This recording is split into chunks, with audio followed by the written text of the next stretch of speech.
Hello students, this is a lecture of class 8 subject maths exercise 7D. Today we will start our next example of this exercise.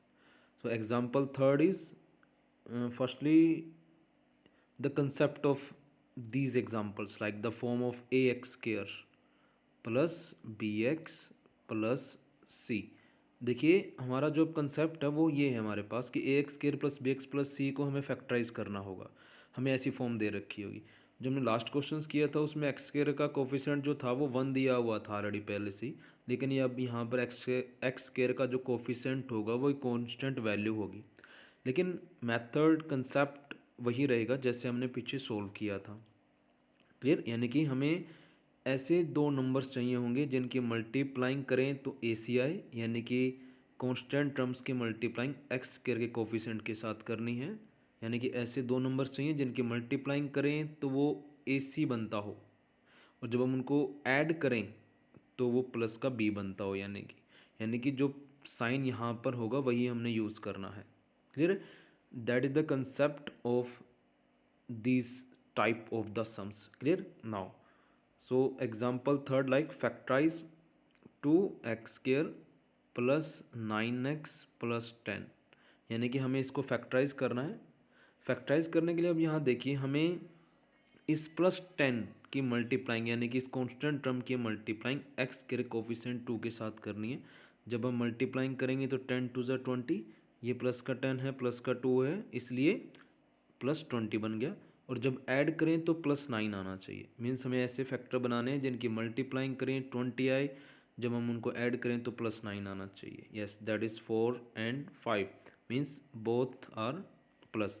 ये देखो जब हम इनको add करते हैं तो प्लस 9 आ रहा है, और जब हम इनकी मल्टीप्लाइंग करते हैं तो क्या आ रहा है, प्लस 20 भी आ रहा है। So that is factorize during the we'll get the result 2x square plus 5x plus 4x plus 10। अब यहाँ पर देखिए इसमें से x कॉमन आ रहा है, so will get the result like 2x plus 5। अब इन दोनों टर्म में से हमारे पास 2 कॉमन आ रहा है, सो 2x प्लस 5। अब इन दो टर्म्स में से 2x प्लस 5 कॉमन आ चुका है, ये देखिए। तो रिजल्ट क्या रहा, ये कॉमन x रह गया, ये कॉमन 2 रह गया। That's our answer.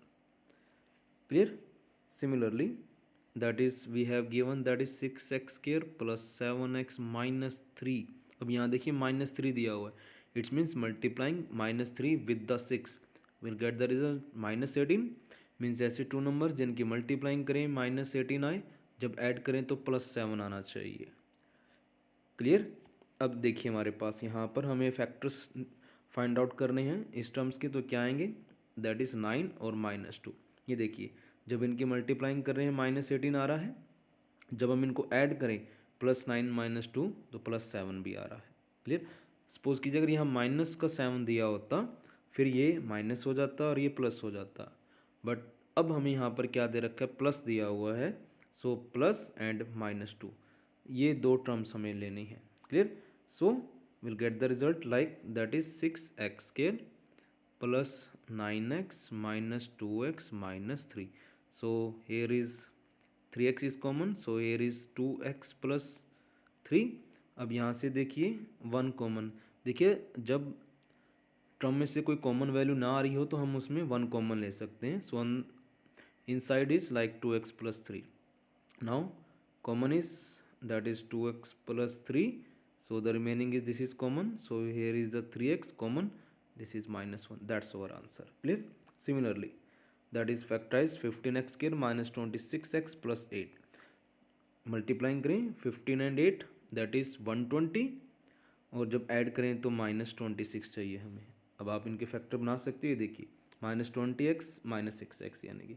So now the concept will be same as the previous cases, when you solve it you will get the result 3x minus 4 5x minus 2। Now is the last part, that is 3x square minus 4x minus 4 means multiplying करें minus 12 आना चाहिए, minus 4 with plus 3, और add करें तो minus 4 आना चाहिए। अब देखिए ऐड करें तो माइनस 4 आना चाहिए। फिर so like minus 6 and like plus 2, so minus 6 and plus 2। solve it you will get the result like that is 6 3x square minus 6x plus 2x minus 4। Clear, solve it, you will get the result. Clear.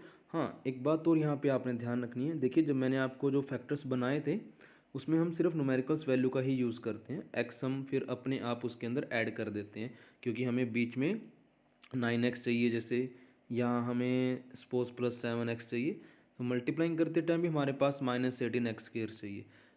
Students confuse ना हो जाए, इसलिए हम variables को use नहीं करते हैं वहाँ पे, सिर्फ न्यूमेरिकल वैल्यू को ही सोल्व किया, न्यूमेरिकल वैल्यूज़ को ही यूज़ करते हैं जब हम उनके फैक्टर्स बनाते हैं। तो क्लियर है। Okay, so on the basis of these sums, like you have to solve now 21 to 42 sums of exercise 7D in fair notebook. Clear. So your exercise now is completed. Clear. And your chapter is also finished. Clear. So 21 to 42 questions today you have to solve in fair notebook. Clear. Thank you and have a nice day.